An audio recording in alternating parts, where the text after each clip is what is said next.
So James Gunn recently put out a video to the world announcing his plans for DC going forward. Now fans have been waiting for this ever since the news came out that he and Peter Safran will be taking over at DC Studios, looking over all the future projects, and even working on the projects themselves, with Gunn writing the next Superman movie. Anyway, just how exciting was this announcement? Are we thrilled with what we've been told? Eager to consume the movies and TV that this new era of DC has slated for its new universe?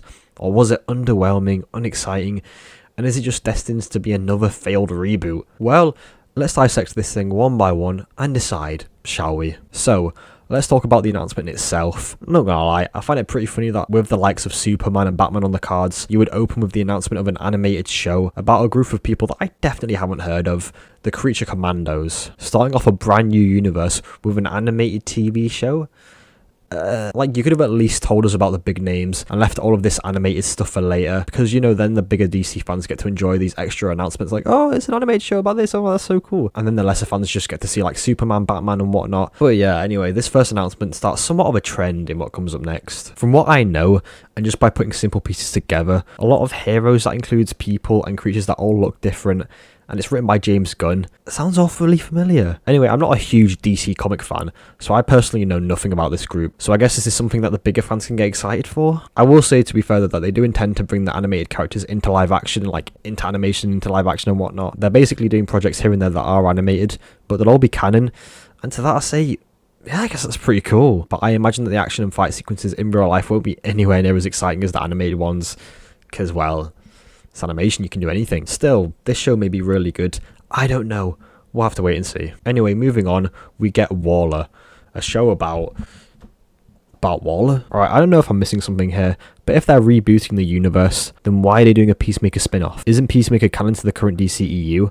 I thought they were doing like a full reboot, like a clean slate. Or is this a soft reboot? Is Suicide Squad and Peacemaker canon to this new universe? Because I'm going to assume that they're canon now, since, you know, Gunn made those projects, and it would be kind of a waste for him to shun those away. I mean, I like Waller as a character, I think Viola Davis is great in the role, but, you know, starting off a reboot of a universe with Superman and Batman in the mix, and you have a show about Waller, it's just an interesting move, that's all I'm going to say. But anyway, next is Superman. Finally, took a while, but we're here. Actually something that we can care about. So the reboot will be called Superman Legacy, interesting name, revolving around a younger Superman, and this won't be an origin story. We'll be diving straight in. Pretty cool, I guess, but I'm still mad about Cavill. I mean, the guy was perfect, he had it all, and they just dumped him on the streets of Hollywood after he was literally given a cameo in Black Adam and presumed that he was back for good. Warner Bros, you're just a bunch of pricks, I'm not gonna lie. But yeah, apparently he's just not right for the next Superman they're going for.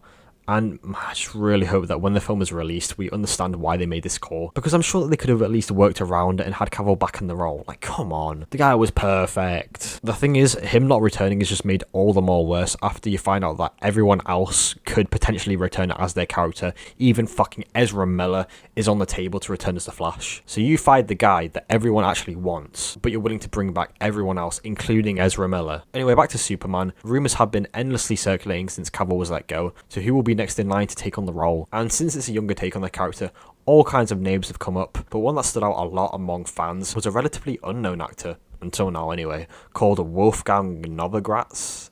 I don't know. To be fair, if you're going to cast a young Superman, and if he's genuinely good at acting, I mean, look at him, this is your guy. Unfortunately though, apparently the guy deleted Instagram after he got harassed by DC fans because, you know, he could get cast as the next Superman. Jesus Christ, there's nothing confirmed, it's a complete rumour. And this guy's probably getting told to self-delete, like, it's just, why? I mean, this was a concern ever since Cavill left the role, to be fair. And while I can understand how passionate fans don't want Cavill replaced, like, even I don't, the fact is, he's gone, the guy's gone, and I just feel bad for the guy who gets cast next in the role because there's going to be some brutal pushback. Anyway, I should probably bring up the fact that James Gunn is writing the movie. Concerned? I think we all are. Now, I'm not saying this guy's a bad filmmaker by any means, but his main area of expertise has always been, you know, the groups of heroes or vigilantes or anti-heroes, whatever you want to call them. And in these projects, there's a lot of humour. He's not one to hold back on the jokes, let's just say that. So knowing that he's writing the reboot of arguably the biggest superhero character of all time just makes me question the outcome of the project just a little bit. Like, what exactly are they going for with this movie? Because I doubt they want to make it comedic. But let's just hope that Gunn has something up his sleeve that surprises us all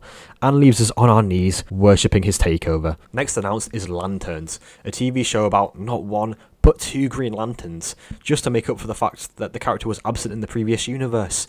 How thoughtful. This does sound like a really exciting story that does the character justice, because man, does he deserve it. But yeah, Superman, Green Lantern, Who's next? Batman? Wonder Woman? Flash? Aquaman?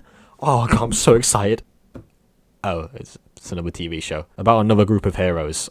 Didn't we just get one of those? I mean, sure, but like, how many groups of heroes do you need just to satisfy your craving for another Guardians of the Galaxy - Suicide Squad? I thought this was a new chapter. Anyway, good luck with that. Next up is Paradise Lost, which is about the people from Wonder Woman's island. Apparently it's going to have a Game of Thrones type vibe. Not a Season 8 vibe, I hope. Anyway, I mean, you could have just made a Wonder Woman project instead, but if this backstory - origin story is so necessary, then fine.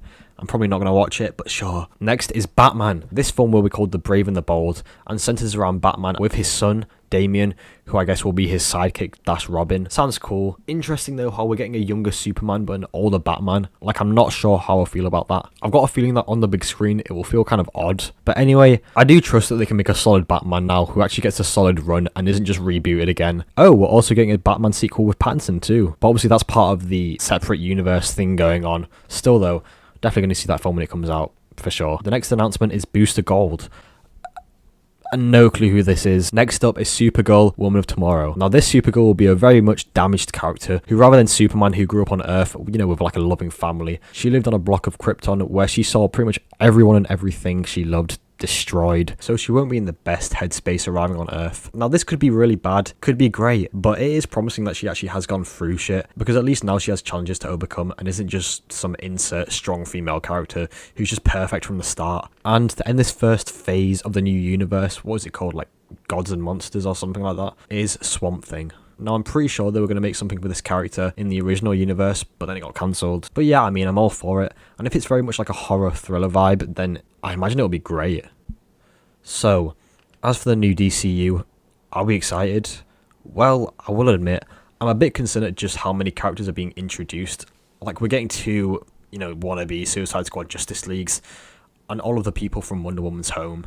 It seems quite overwhelming, especially for the first phase. Not to mention this clear push for world building, which, I mean, obviously you do need in order to establish this new universe, but focusing on one thing at a time and focusing on the connectivity of it all later also wouldn't be a bad idea. I'd say Superman, Batman and Lanterns are the ones I'm most looking forward to, which I'm sure isn't the most unique hype list, but there you go. But really, I will keep an open mind throughout all of these releases, though I am kind of skeptical about a lot of it. I'm sure you understand why. But yeah, how do you feel about the new DCU announcements? Are you excited? Do you not care? However you feel, let me know in the comments. And subscribe, like if you enjoyed. If you didn't, you don't have to. Do what you want. But yeah, thank you for giving me your time anyway. Bye.